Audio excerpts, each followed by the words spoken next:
no matter what size the area the bees have for their hive, whether it's in the trunk of a tree or whether it's in a beekeeper's hive box made out of wood, the bees will always put their babies in the middle and their honey stores on the outside edges.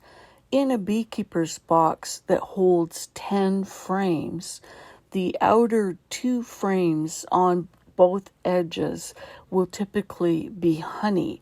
Then the third frame in will often be their pollen and a mixture of honey and possibly some brood as well.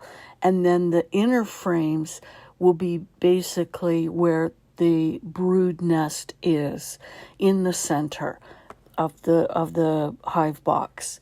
Now, each frame where the babies are, if you think of it like a room in a house, and so each frame will have pollen and honey on it, usually along the edges, the top edges and the corners.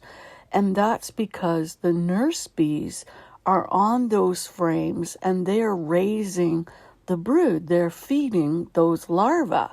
So they need to have food close by to be able to give to them.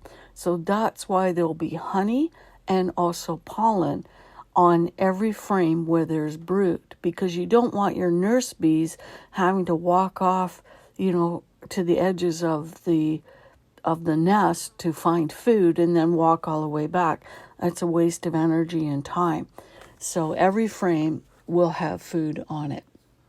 The brood nest on a frame will often have a rainbow kind of pattern, like a half moon pattern or football shaped pattern. And that's because, as I said, the outside edges will be where the honey and the pollen is. And you can see that in the photo.